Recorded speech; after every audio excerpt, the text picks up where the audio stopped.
And welcome back to Atreyu News. CNN does it again. Look why they cut their live feed this time. Seems like if anyone goes on and mentions something they don't like, click. Which is why CNN is dying and they know it. CNN decided to cut their live feed of a woman who is sharing her struggle with Obamacare. As reported by the Gateway Pundit, well, it looks like the TV's gremlins got to CNN's live feed again. I like how they call them gremlins, as if they're not even human or something. CNN cuts off woman as she shares her financial struggles as a business owner and cattle rancher with President Trump due to stifling Obamacare costs. Obamacare victim. Our rates are 3 times what they were before Obamacare started. We have one provider in our country. We have very little options for what we can and cannot do. We're a small business owner. We're not actually a brick and mortar. We are actually cattle ranchers. We can't afford our equipment if we are paying these rates year after year after year. Our food source is in jeopardy because of this healthcare law. It's my basic. Trump says, I know. CNN just lost the tape there from the White House. The president had a listening session in the White House. It looks like CNN needs a better engineer who can fix this problem once and for all. They always seem to lose their live feed when something important being reported. Well, we've seen it time and time again. I think the one before this was the guy talking about refugees and the truth behind it. Let's take a look. The fact is, Obamacare is a disaster. And I say this to the Republicans all the time, by repealing it, by getting rid of it, by ending it, everyone's going to say, oh, it used to be so great. But it wasn't great. And I tell Tom Price, and I tell Paul Ryan, I tell every one of them, I say the best thing you can do politically is wait a year, because it's going to blow itself off the map. But that's the wrong thing to do for the country.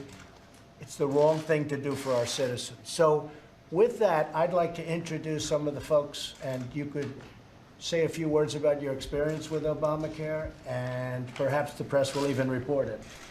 Would you like to start? Yeah, thank you for this opportunity, Mr. President. Thank you. Our rates are 3 times they were before. Look, she's not even white. Wow, this is strange, isn't it?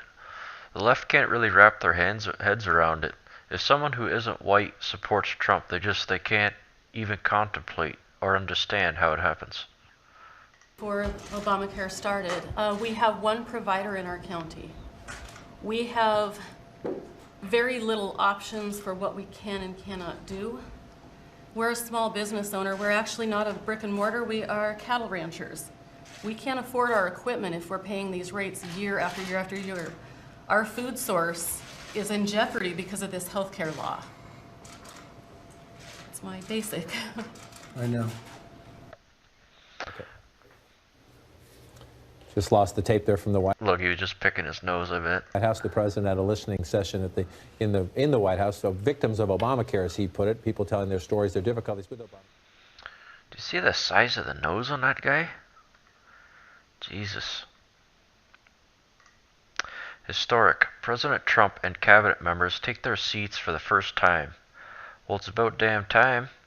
I think Trump probably broke a record with cabinet members being held up by the other side. Always breaking records, but I'm not sure I'd want that one.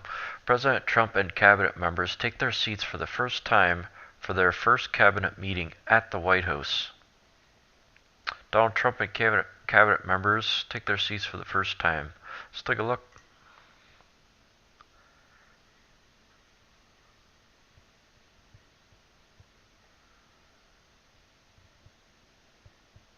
Hello, everybody. I'm proud to welcome everyone to our first official cabinet meeting. I want to begin by updating the public on the severe weather situation. I've been receiving the latest information on the blizzard forecast, and I think we're in very good shape. We're prepared. Everybody in government is fully prepared and ready. And the entire Northeast, it seems, is under a very severe winter storm warning. So let's hope it's not going to be as bad as some people are predicting. Usually it isn't.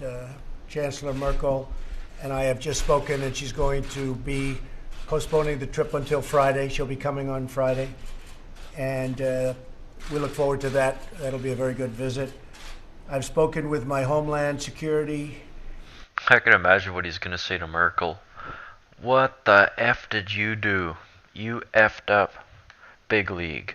Big league. And then kicks her out. That'd be awesome. Advisor, who has spoken with the acting FEMA administrator, instructed him to make certain that the federal government is ready to provide assistance to the states that need federal help. FEMA and the federal government are ready to assist. They are literally waiting by the phones and ready to go. Everyone should listen to their state or local officials who will be providing regular storm updates. Take that advice very seriously. Very good. Very good. Uh-oh, Google search trends have revealed the truth about Trump's opposition, and it's bad. Google statistics show that the President Trump's opposition have no energy in the online world or possibly real world. Grassroots opposition? Maybe not so much. Google Trends proves that American is hating less on Trump. An in-depth look at most news nuke. Grassroots opposition? Not so much. In fact, America is warming to Trump. Well, of course, it makes perfect sense. Like, if you give these people a job or the means to provide for their families, what in the fuck do they have to be upset about realistically? Unless they're actually mentally ill, they don't actually want a job, and they don't want America to succeed. You take that out of there. I don't understand why they would be upset. It makes sense. Is Google Trends a useful tool for Google, or does Google Trends conflict the parent company's globalist agenda? We know leadership at Google fought to elect Hillary Clinton, but time and again we discover Google Trends search terms where Trump outperforms Hillary. Does this embarrass Google? The thorn on Google's side continues to irritate because Google Trends continues to debunk the media narrative. Most mainstream outlets report that Trump faces huge opposition from grassroots activists. In reality, Trump does not have as much resistance as the media claims. My research shows this. Well, of course we know that. All the people said that were voting for Hillary never showed up. Either that or they never existed because Trump won. Hashtag I'm still with her. First, I wanted to check up on the most avid Hillary Clinton supporters. To be honest, I've grown concerned for them. Their interpretation of a peaceful transition has been both sad and pathetic. I would call it non-existent because they're not peaceful. Not at all. If you are still with her, please get well soon. I'm with her. Look at the graph. Yeah, that's about right. Looks like Hillary loyalists have all abandoned ship. Next, I investigated search interests for Trump protests. As you see below, there are two peak moments where search volume surged. Once after the election results and again around the inauguration. Boom, and then back down. Well, realistically, what are they going to do? Trump has all the power, and he won it because the left is psychotic.